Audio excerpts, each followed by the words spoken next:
हिंदू परंपरा के अनुसार अमावस्या तिथि का विशेष महत्व है, लेकिन उसमें भी माघ मास में कृष्ण पक्ष की अमावस्या का तो विशेष महत्व है।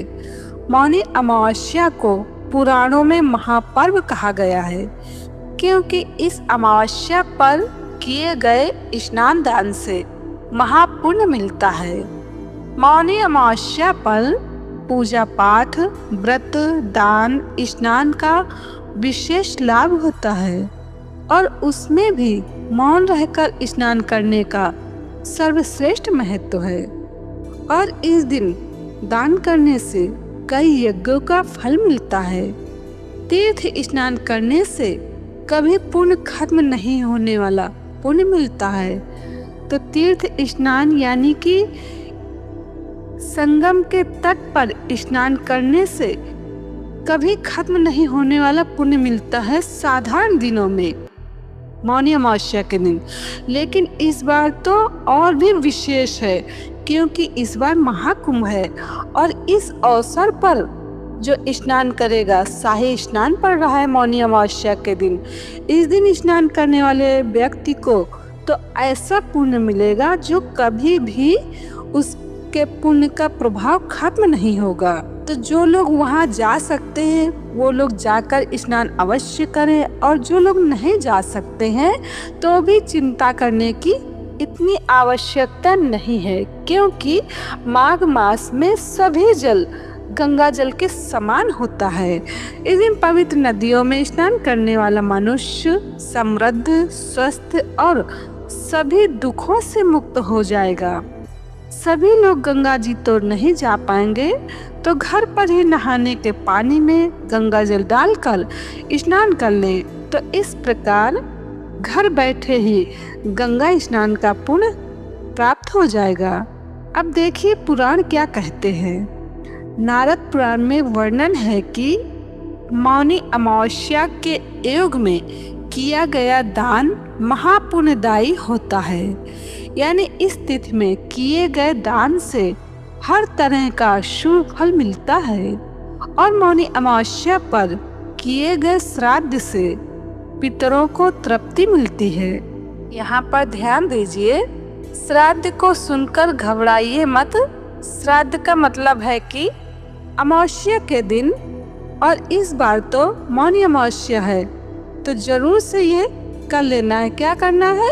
प्रत्येक अमावस्या, और इस बार तो मौनी अमावस्या है, इसलिए एक लोगों का पेट भर जाए उतना किसी गरीब को या फिर किसी ब्राह्मण को भोजन देकर आइए, या फिर घर में बुलाकर खिला दीजिए पितरों के निमित्त। तो पितरों को तृप्ति मिलेगी, जिससे पितृ लोगों का शुभ आशीर्वाद मिलेगा, जिससे घर में सुख समृद्धि की वृद्धि निरंतर होती रहेगी। तो अब जिससे पितृ दोष है वो लोग यह उपाय मौनी अमावस्या पर अवश्य कर ले। क्या करना है? पीपल वृक्ष में पितरों और सभी देवताओं का वास माना गया है, इसलिए मौनी अमावस्या के दिन जो लोग दूध में पानी और काले तिल मिलाकर सुबह पीपल वृक्ष को जल चढ़ाते हैं, उन्हें पितृदोष से मुक्ति मिल जाती है। इसके बाद पीपल की पूजा और परिक्रमा करने से सभी देवी देवता प्रसन्न होते हैं। ऐसा करने से हर तरह के पाप भी खत्म हो जाते हैं। तो इस प्रकार पितृदोष से मुक्ति पाने के लिए इतना कर लें, शुभ लाभ होगा। तो अब जिसे लगता है कि मेरे घर परिवार में नकारात्मक प्रभाव का साया है, तो मौनी अमावस्या के दिन इतना अवश्य कर लें। क्या करना है? जैसे कि घर में नकारात्मक प्रभाव है, घर में अच्छा नहीं लगता है, मन विचलित रहता है, तो ये उपाय कर लें। तो करना क्या है? घर में हर अमावस्या अथवा हर 15 दिन में पोछा लगाते समय पानी में खड़ा नमक, और नमक भी कितना लेना है? 1 लीटर पानी में लगभग 50 ग्राम खड़ा नमक डालकर पोछा लगा लें। यदि खड़ा नमक नहीं है तो जो भी नमक आपके किचन में है वही उपयोग में ले लीजिए। इससे नकारात्मक प्रभाव यानी कि नेगेटिविटी चली जाएगी घर से। अथवा तो खड़ा नमक के स्थान पर गोधन अर्क भी डालकर पोछा लगा सकते हैं। तो ऐसा करने से घर से नकारात्मक प्रभाव धीरे धीरे किनारा कर लेगा। ये छोटे छोटे उपाय हैं, लेकिन फायदा होता है, कर लेना चाहिए ऐसे दिनों में।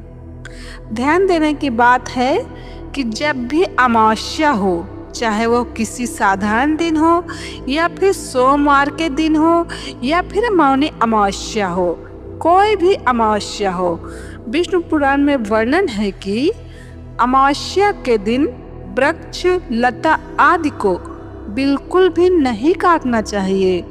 जो अमावस्या के दिन वृक्ष काटता है अथवा तो उनका एक पत्ता भी तोड़ता है तो उससे ब्रह्म हत्या का पाप लगता है। तो ऐसे जघन्य पाप से बिल्कुल भी बचना चाहिए। इस दिन जब भी अमावस्या आए, इस बात का जरूर परहेज करना चाहिए। किसी की कोई भी वस्तु नहीं खाना चाहिए, क्योंकि अमावस्या के दिन किसी का कुछ खाने से 1 महीने का संचित पुण्य उस वस्तुदाता को मिल जाता है, इसलिए परहेज करना चाहिए। अब अमावस्या पर पितरों की सद्गति के लिए क्या कहते हैं पुराण, यह भी समझ लेते हैं। तो गरुड़ पुराण में वर्णन है कि अमावस्या तिथि पर पितरों के निमित्त तर्पण करने से व्यक्ति के जीवन में व्याप्त सभी प्रकार के संकटों से मुक्ति मिलती है। साथ ही साथ घर में सुख, समृद्धि और मंगल का आगमन होता है। तो तर्पण ज्यादा लंबा चौड़ा तो नहीं कर सकते हैं, तो इतना अवश्य कर लेना चाहिए। श्रीमद् भगवद गीता में भगवान श्री कृष्ण ने स्वयं कहा है कि अमावस्या के दिन जो मनुष्य भगवद गीता के 7वें अध्याय को पढ़कर सूर्य भगवान को जल में काले तिल डालकर अर्घ देता है पितरों की सद्गति के लिए, तो उसके पितृ संतुष्ट रहते हैं, जिससे घर परिवार में एकता रहती है और घर धन धान्य से परिपूर्ण रहता है। और मौनी अमावस्या के दिन करने से तो विशेष लाभ मिलता है। तो पितरों के निमित्त मौनी अमावस्या के दिन श्रीमद् भगवद गीता का 7वां अध्याय का पाठ करके सूर्य भगवान को अर्घ पितरों के निमित्त जरूर दीजिए। तो 29 जनवरी बुधवार को मौनी अमावस्या है, तो इस वीडियो को और लोगों को भी भेज दीजिए ताकि और लोगों को भी लाभ मिल सके। तो यहीं पे मैं अपनी वाणी को विराम देती हूँ। जय श्री कृष्ण।